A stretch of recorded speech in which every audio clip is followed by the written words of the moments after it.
तो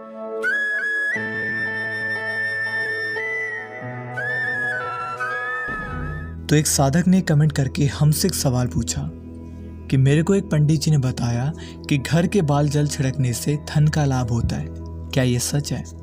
अब ये सवाल का जवाब मैं आपको एक शब्द में दूंगा, ये बिल्कुल सच है, बट ये आधा सच है। इसके साथ साथ आपको बहुत सारी चीज़ों का ध्यान रखना पड़ेगा जिसकी वजह से आपके घर में सुख शांति, धन और जो भी आप चाहते हैं अच्छी चीज़ें वो सब आपके साथ होने लगेगी अगर आप इसके साथ साथ नियमों का पालन करेंगे। सबसे पहले मैं आपको बताऊं कि माता लक्ष्मी जिस पर प्रसन्न होती हैं उसके घर में तो हर चीज़ की बिल्कुल कमी नहीं रहती, वो हमेशा प्रसन्न रहता है और दूसरों को भी प्रसन्न करता है। दूसरी बात, अगर माता लक्ष्मी आपसे रूठ जाएं या फिर माता लक्ष्मी आपके घर आना पसंद नहीं करें तो फिर आपके साथ बुरा होने लगता है और आपको दुख और पीड़ा जो है वो सहनी पड़ती है, आप सब जानते हैं। तो ऐसा काम आपको नहीं करना जिसकी वजह से माता लक्ष्मी आपसे रूठें। तो माता लक्ष्मी को सबसे पहले प्रसन्न करने के लिए और अपने घर में सुख शांति लाने के लिए सुबह उठ करके आपको एक बाल्टी पानी अपने घर के बाहर अच्छे से डालना है और उस फिर धो देना आपको। ये सबसे ज़रूरी काम है। काफ़ी माताएं बहनें ऐसा बिल्कुल नहीं करती हैं जिसकी वजह से वो नहीं जानती कि वो एक बहुत बड़ी चीज़ को जो है वो मिस कर रही हैं। सबसे ज़रूरी है सुबह उठ करके 4 से 5 के बीच में उठ जाए महिलाएं और उठ करके सुबह सामने अपने घर के एक बाल्टी पानी डालें, आधी बाल्टी पानी डालें। जितना बड़ा आपका घर है उस हिसाब से, मैं ऐसा नहीं कहूँगा कि आप पानी वेस्ट करें, उससे ही माता लक्ष्मी दुखी होती हैं कि छोटा सा घर था उसमें 20 लीटर की पानी गिराती, बहुत बड़ा पाप है। आपके घर के हिसाब से 50 गज का है, 100 गज का है, बहुत बड़ा मकान है, उस हिसाब से एक छोटी बाल्टी, बड़ी बाल्टी, आधी बाल्टी पानी आप डालें और पूरा अच्छे से जो है वो सफाई करते हैं बाहर सुबह उठ करके। सबसे पहला आपने एक ऐसा काम कर दिया जिसकी वजह से माता लक्ष्मी तो आप पे बहुत ज़्यादा प्रसन्न होंगी। सबसे पहला और सबसे मुख्य काम कर दिया। कुछ लोग ये भी कहते हैं कि सुबह सुबह जल छिड़कने से, पानी डालने से घर के बाहर जो पितृ आपके होते हैं, जो घर के बाहर आकर के आपसे कुछ याचना करते हैं कि कुछ हमारी मदद कर दो, तो अगर आप उन्हें पानी दे देते हैं तो उनको एक तरीके से तृप्ति भी हो जाती है सुबह के समय पे। दूसरी बात, एक दिया आपको रोज़ सुबह उठ करके जलाना है। सुबह उठ करके आप बिना नहाए धोए काम करेंगे तो एक तरीके से पाप है।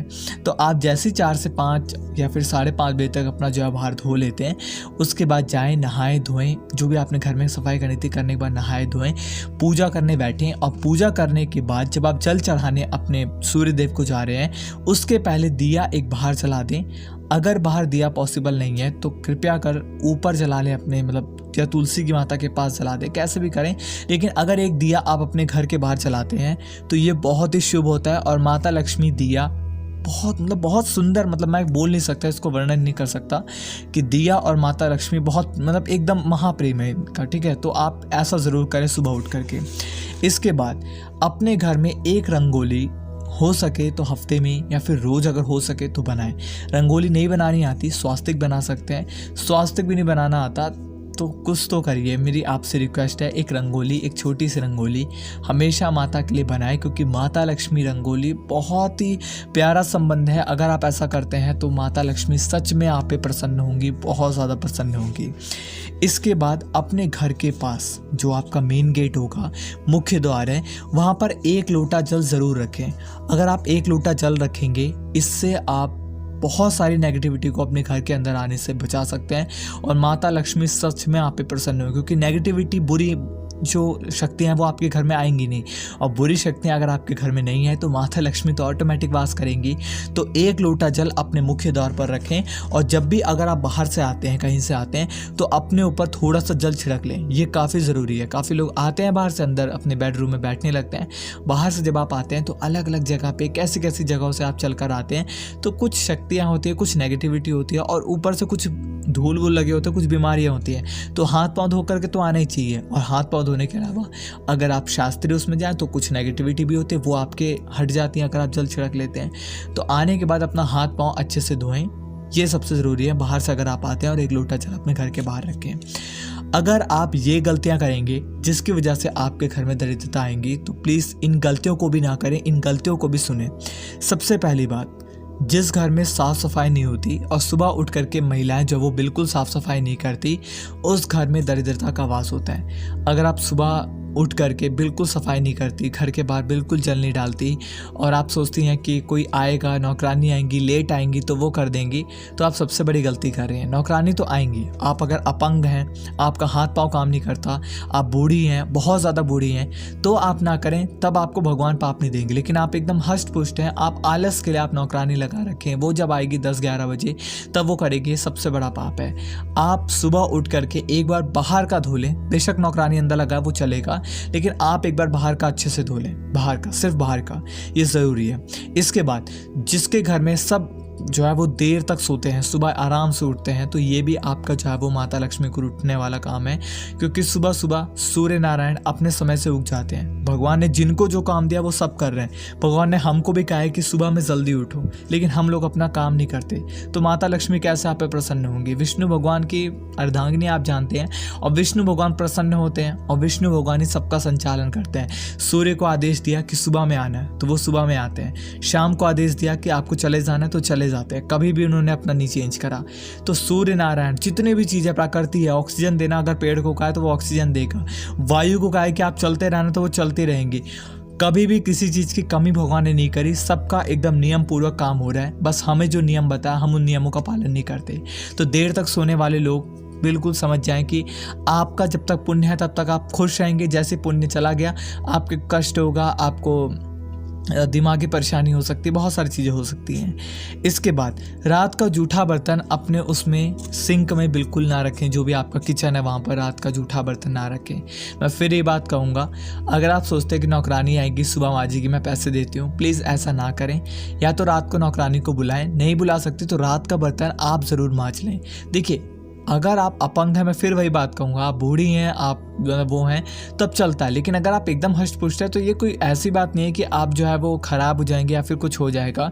देखिए मेरा जो है वो काम कहने का है, तो रात का बर्तन आप मांजें। अगर आप मुझे गाली देंगे तो दे दीजिए, मुझे कोई फ़र्क नहीं पड़ता, क्योंकि भगवान देख रहे हैं सबको, ठीक है।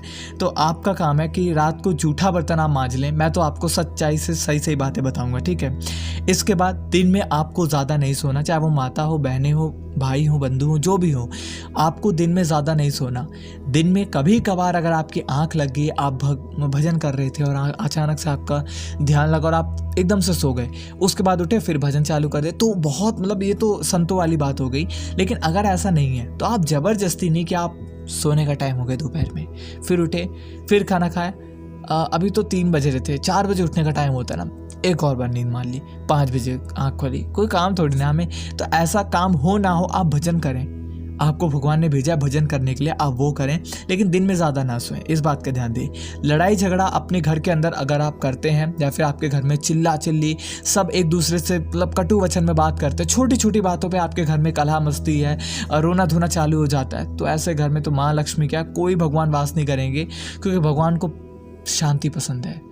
और एक बात को समझ लीजिए कि ये लड़ाई झगड़ा एक बार के अगर आप चुप हो जाएं, आप सोचें कि लड़ाई झगड़ा हो क्यों रहा था, आप अपने आप को एक बार के सोचें कि जब आप पैदा नहीं हुए थे, सुनना, जब आप पैदा नहीं हुए थे तब क्या आप उस आदमी से, चाहे अपना पति हो चाहे वो बेटा हो, क्या उससे लड़ाई करते? या आप जब इस दुनिया में नहीं रहेंगे, जब आपकी मृत्यु हो जाएगी, क्या तब भी आप इनसे लड़ाई झगड़ा करेंगे? तो हम लड़ाई झगड़ा कर क्यों रहे हैं और कितने समय तक के लिए कर रहे हैं? जब तक हमारे अंदर चेतना है तब तक हम लड़ाई कर रहे हैं, इस बात को समझिए। जैसी ये चेतना हटी आपको समझ में आ जाएगा सच्चाई की कोई लड़ाई नहीं है। एक मृत शरीर के सामने चाहे वो गुंडा बदमाश क्यों ना हो, आप उसको जा करके गाली दे, वो लेटा रहेगा, वो सोता रहेगा, उसको पता ही नहीं क्या बोल रहे हो, क्योंकि चेतना चली गई। तो जब तक आपके अंदर चेतना है तभी तक लड़ाई झगड़ा हो रहा है। तो इस चीज़ को पहले ही समझ जाएं कि आप आए हैं थोड़े टाइम के लिए, और ये आप भगवान ने ऐसी माया रची है ना कि आप इसके अंदर फंस चुके हैं, बिल्कुल फंस चुके हैं। और आपको लगता है कि मैं तो लड़ाई करके जीत लूँगा, मैं चिल्लाऊंगा, मतलब माया ऐसी प्रचंड है कि वो खेल खिलाती रहती है, लोग खेल खेल रहे हैं और समझ नहीं पाते इस चीज़ को। इसके बाद आपके घर में अगर बहुत सारी मक्खियाँ, मच्छर, कॉकरोच अगर ये बहुत ज़्यादा रहते हैं, आप इनको भगाने की कोशिश भी नहीं करते हैं, और कोशिश करते तो नहीं भाग रहे, तो समझ जाइए कि कुछ ना कुछ गड़बड़ आपसे हो रही है। आपके घर में कहीं ना कहीं माँ लक्ष्मी जो है वो प्रसन्न नहीं है। तो इनको हटाने की कोशिश करें, और ऐसा हटाने की कोशिश ना करें कि आप इनको मार मार रहे हैं, मारे बिना हटाने का सबसे सरल उपाय है साफ़ सफाई रखना। अगर आप साफ़ सफाई रखते हैं, बहुत ज़्यादा साफ़ सफाई रखते हैं, खाना जूठा मीठा आपका नहीं गिरता, थोड़ा ही भोजन बनता है जितना अपने घर में खप जाए, या फिर आप खाना खाने के बाद एकदम से वहाँ पर खाना नहीं गिरता आपके किचन के अंदर, तो ऐसा बिल्कुल नहीं होगा। तो जैसे आपके घर में खाना बन जाता है उसको साफ़ कर दें। आपका खाना खाने जाते हैं तो उस थाली में उतना ही भोजन है जितना ज़रूरी आवश्यक है, उससे ज़्यादा लेंगे तो आप जो है मतलब नुकसान होता है, ठीक है। तो आप इस चीज़ को समझें। तो ये सारी चीज़ें अगर आप करते हैं तो माता लक्ष्मी आप पे बहुत ज़्यादा प्रसन्न होंगी। धन्यवाद आप सभी का। आपके मन में कोई सवाल होता है आप हमसे कमेंट बॉक्स में पूछ सकते हैं। ऐसी और वीडियोस के लिए सब्सक्राइब करके लाइक कर दें। धन्यवाद आपका।